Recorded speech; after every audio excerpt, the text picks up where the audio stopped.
In our increasingly long series on moving to Gas County. Um, are we getting to Gas County?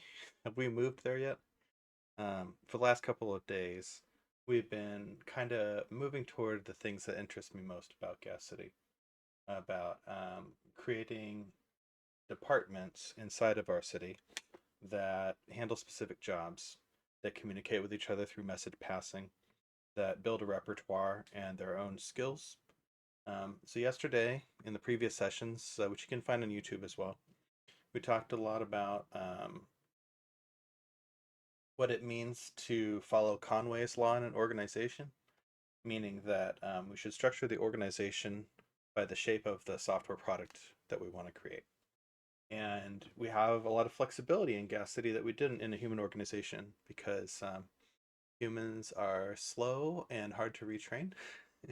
No, because institutional stability is valuable in human institutions, but it's not as valuable in this robot institution.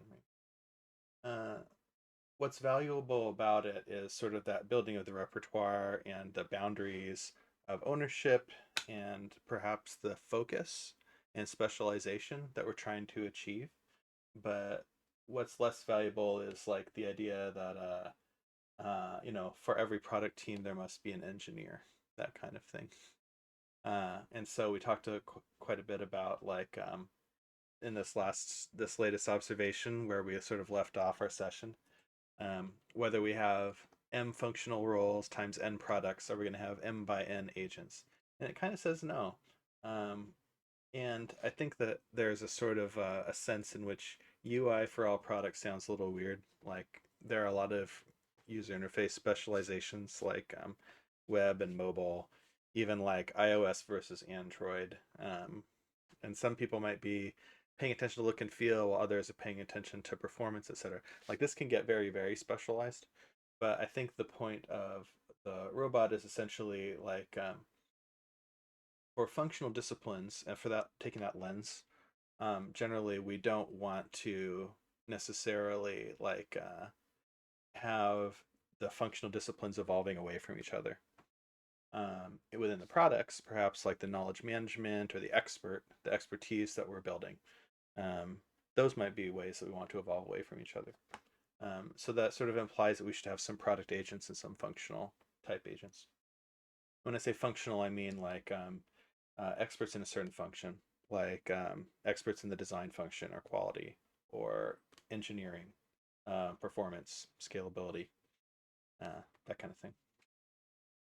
And then we talked about how we can have, just like in a company, it's not exactly a hierarchy, but there are departments of departments for a reason, right? Like we want to provide a sort of gateway to all the functionality that a certain department has to offer.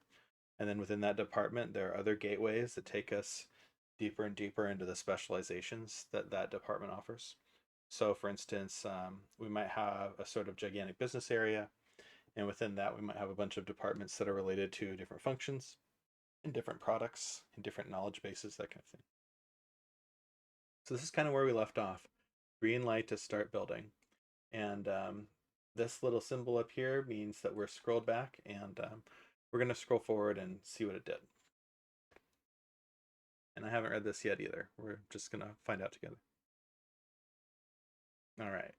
So it was starting to talk to our Oracle. We have one agent that just looks at Gas City and maintains expertise on its code base and what you can do inside of it, and answers questions like, what do we want to do to create our patterns that we've been discussing, to enforce Conway's law or to create discoverable agents and directories and that kind of thing.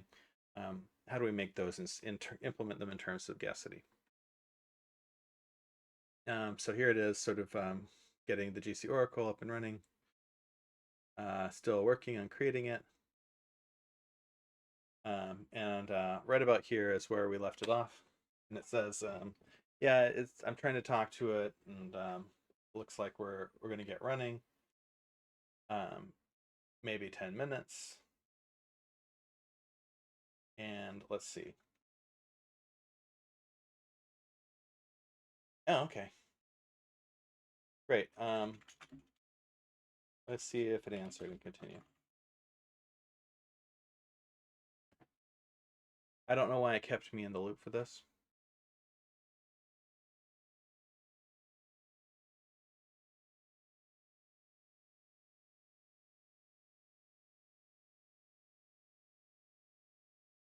Oh, it did. They did, in fact, send some email around. There's a bead to go read.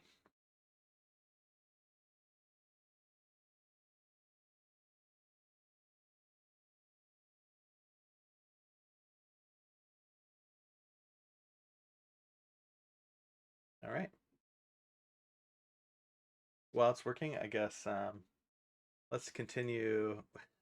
We don't have a ton of time right now. Just like, I don't know, maybe half an hour before I've got to be somewhere. But we can always use more puzzles. All right, Dochi loop. Okay. So Dochi loop has something to do with like drawing a loop and then obeying rules about these circles inside of regions. And basically, they need to both behave the same way. Um, it has to go through the white circles, and all the white circles in a region must do the same thing. That's either be bendy or be straight. So let's, I think I have this one saved locally, but let's just double check. Oh, maybe not. Okay, cool. We'll go and open this in Krita.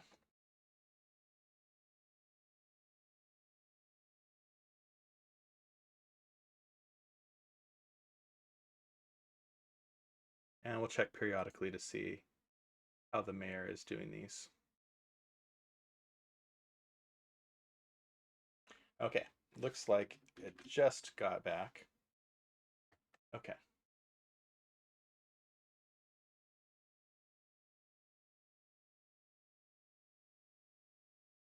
So, it's suggesting that we put agent charters inside of the agent's configuration next to agent toml and also its prompt template. The subconcierge formula will read it at runtime. There is a sort of question about runtime configuration. There are different ways to do it. So you'd like to have your configuration as up to date as possible.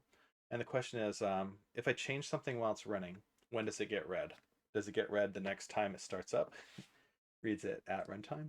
Does it read it when it's queried? Does it read it when it's notified that it's changed? These are all possibilities, right? And so it really depends on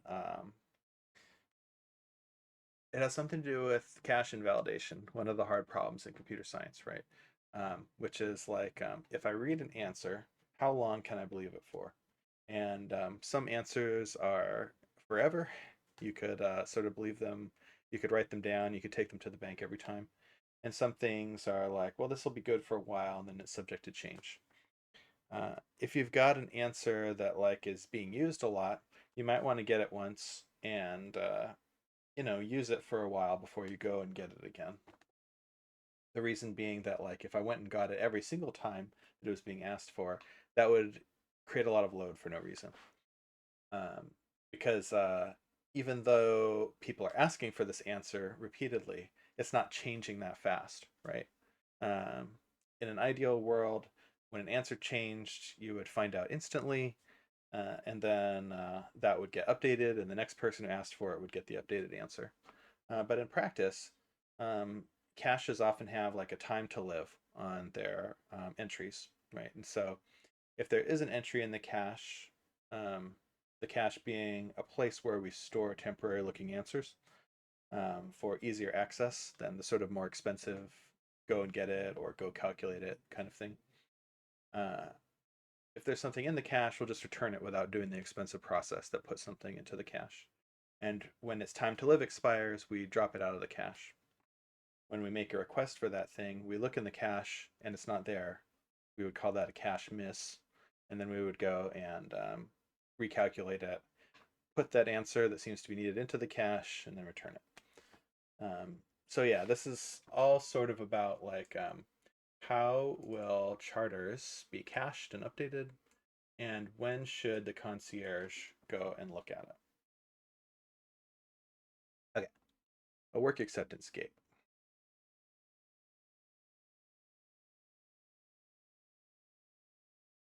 This is interesting. I think it has to do with making sure that something is in the charter. So making sure that the agent, before it starts working, reads and says, yes, this is something that I'm intended to work on before rejecting it.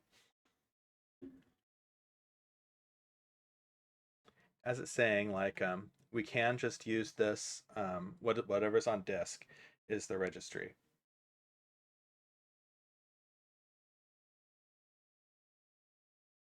You can put capabilities into the agent registry as well.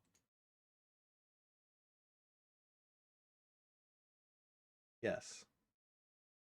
The root concierge routes to department. Any concierge should want to route to department. Um, Rieslings. There is no gas city level convention. Yeah.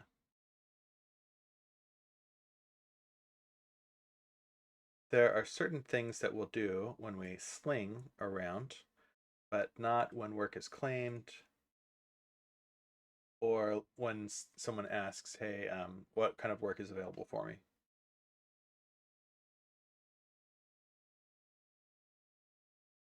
Discipline, this is sort of like a good intentions kind of thing. Um, a prompt wrapper.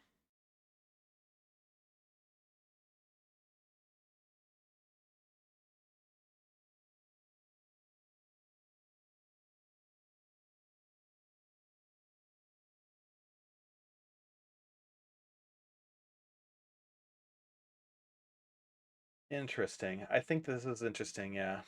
Um, Say that we could tag all of the things to say this has been triaged, right? That's sort of the way that we'll get around, uh, you know, a worker working on stuff that hasn't been triaged. Um, in places I worked in the past, um, that might be enforced by a sort of workflow status on a ticket or a request. If it hasn't made it all the way to ready for work, then it won't appear in the kinds of things that we want to do. Like we won't find them. They're not worth working on yet. They're not ripe, right?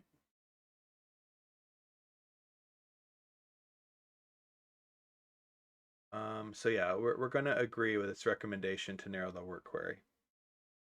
Let's write that down really fast.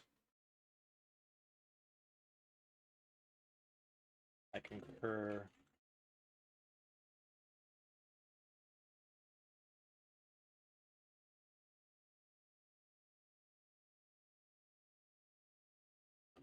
Has not been triaged.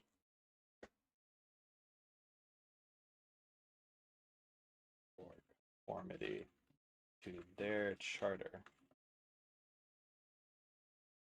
It's possible that a ticket, a feed,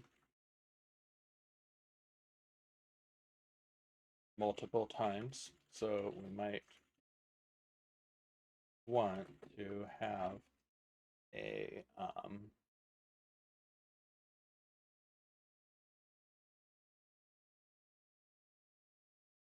list or other record of the fact that the feed was triaged to this to X department before someone from X works on it. It's no good if it was triaged to Y department, then X does it.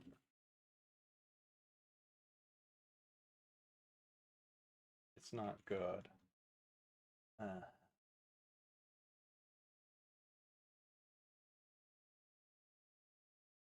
a more specific list.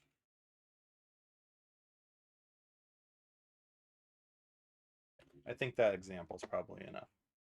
All right, let's continue reading. Retrofit GC Oracle.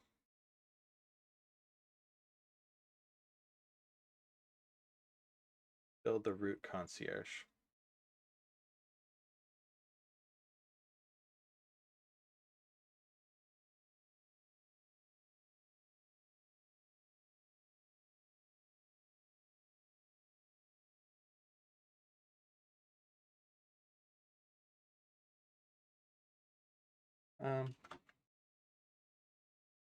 Oops, I did it again.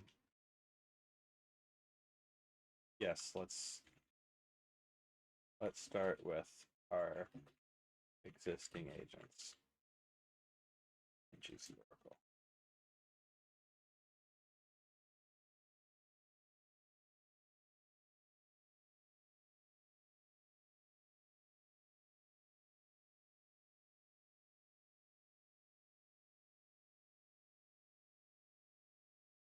Okay.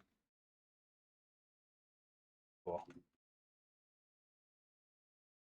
All right. So it's still thinking, but it'll do that while we wait.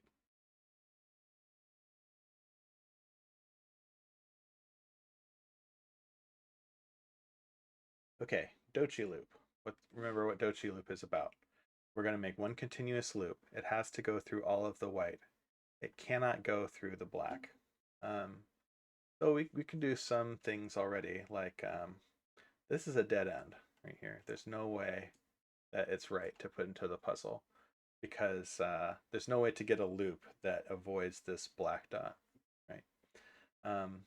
One of the things I saw them doing in the website was, hey, let's look at this. It has to go through this white dot right here. And the only way that it can do that in the loop is by making this turn right here. Okay, good so far. Because we made a turn inside of this region, this white bead also has to make a turn. We can't end the loop this way, it's got to continue. So this has to go this way. We can't end the loop because then we wouldn't have one loop. It would close off and we wouldn't have gone through all of the white. Similar argument for this corner. And this white has to also make a bend because it's in the same region. And then a similar argument, we cannot close the loop yet. All right, so far so good. So here we have to go through this white circle, but we can't go through this black circle, so we can't go up. That means we have to go left and we have to go right. And so in this region, it goes straight through our white circles, and so we could draw this right away. It's got to bend to keep making the loop, and then it's got to continue because it can't go through black. Here it has to continue because it can't go through this black, and we don't want to close the loop this way, so it has to keep going like so. All right, the loop has to continue up this way. It can't go left or right because it can't touch itself, cross itself. And here it can't close by going up, so it has to make a turn like so. That means that in this big region, when the line goes through a circle, it goes straight. There we go. We already said we can't go to this corner because we can't make the loop. Here we go. We're just, we don't have any choices about where the loop goes. There's only one place left, and that is our loop.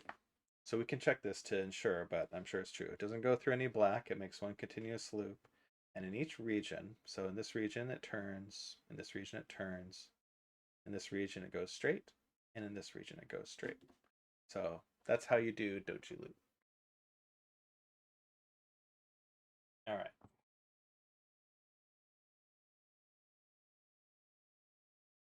Okay. Let's talk about triage history. GC Sling overwrites routed to the latest target. It's kind of weird. It's like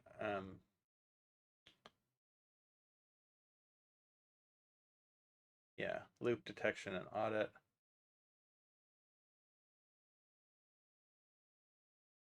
I think that's fine for phase two. We just, when it does stuff like this, it says, hey, if this is future work, right, discovered work needs to get turned into a bead that will eventually get addressed.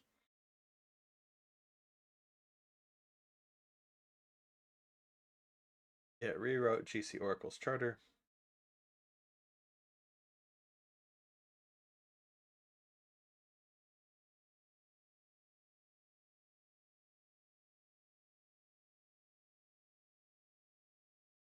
Add a new step 0.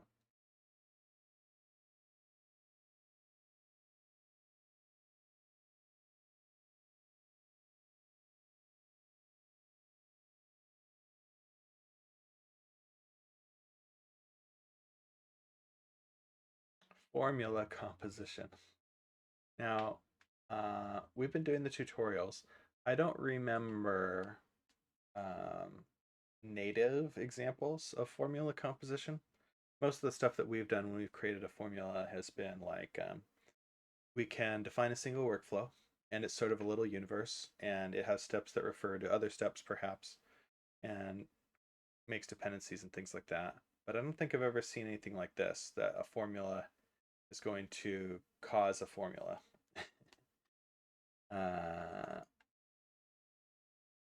Okay.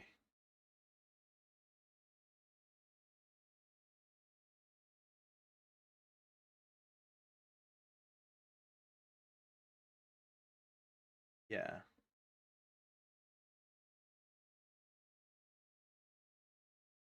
Slings spawn it.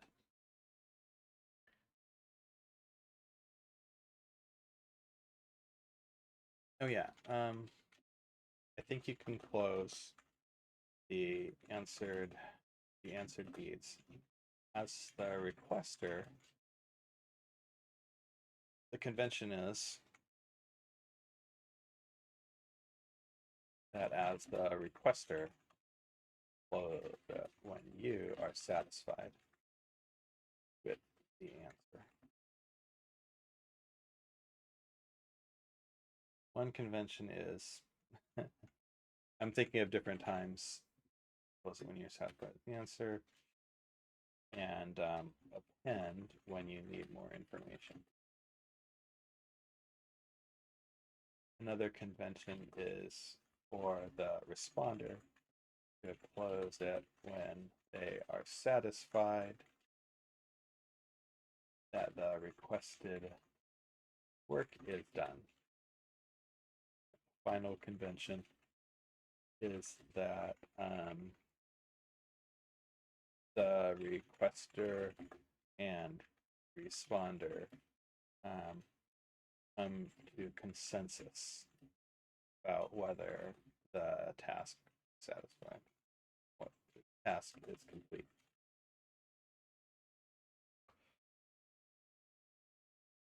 And then it is closed. Then someone closes. Then one of you closes it.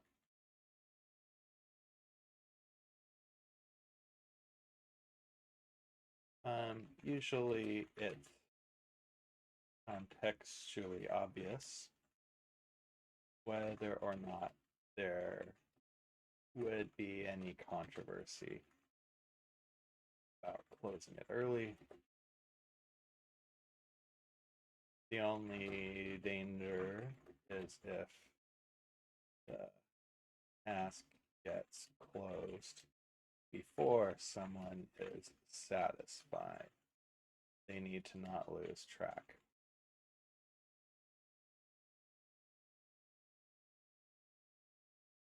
And potentially reopen or escalate the issue.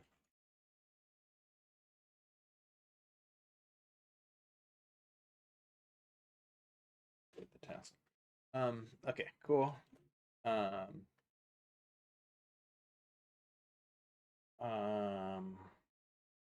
If you want the triage history to be future work, let's capture that with a future work feeds epic and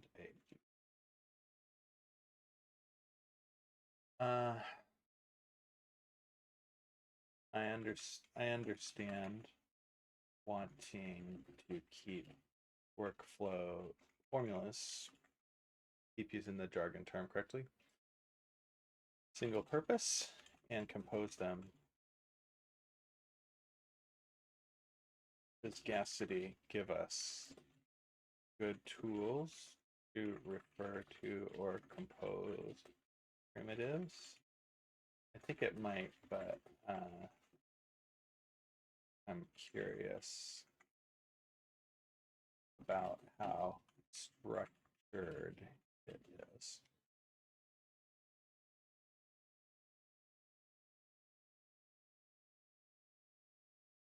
Concur on altering the work query.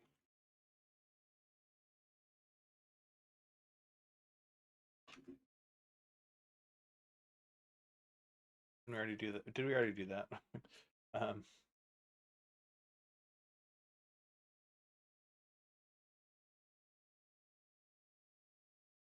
Yeah, yeah, we already did that. Okay, never mind.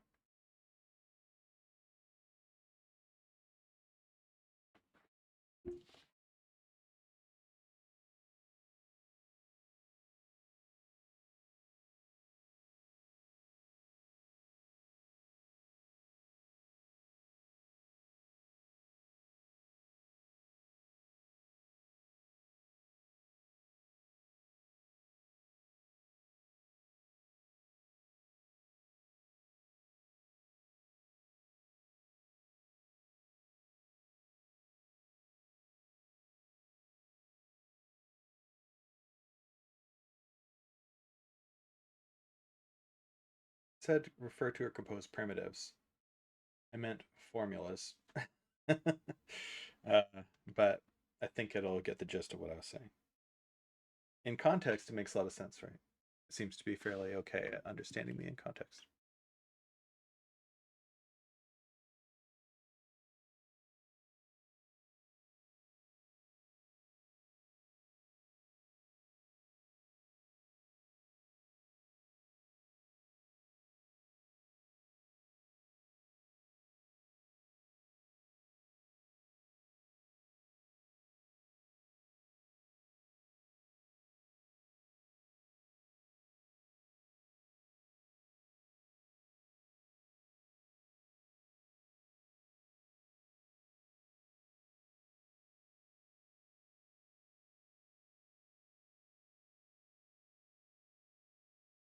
Interesting.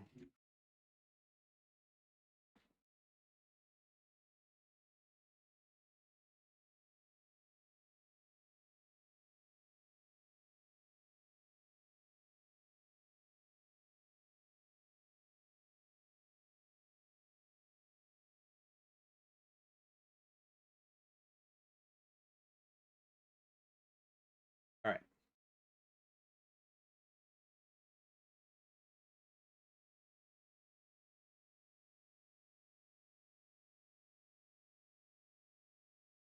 Okay. You already know. But now we already know.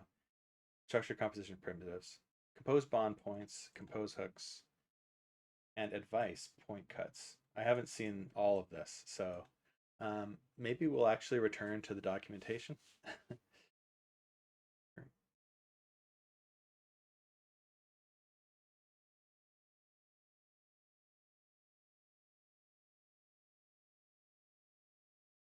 Just reading here.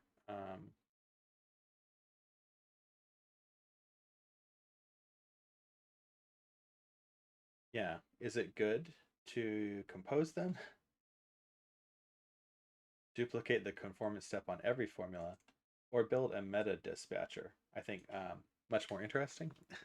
If we're like, if I understand it correctly, and because I don't have all the internals of formulas, we did the other day when we were going sort of doing starting our deep dives into the documentation. We did deep dive of sessions, which was I think really helpful and helped us understand like what are the things that you can do with an agent regardless of what's the backing source of cognition, be it Gemini or GPT or Claude or whatever.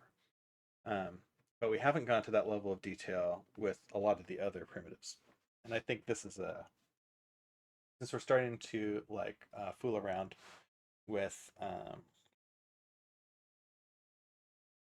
formulas.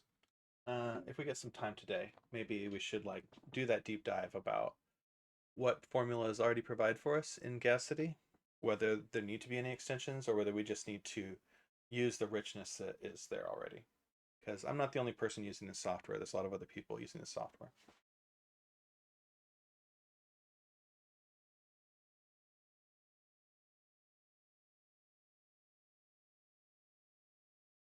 Okay, great. All right. Um, let's leave it there. Um, of course, it's going to keep working. I'm going to go do my thing. But yeah, hopefully I'll be able to come back to this a little bit later today. And I'll catch y'all later.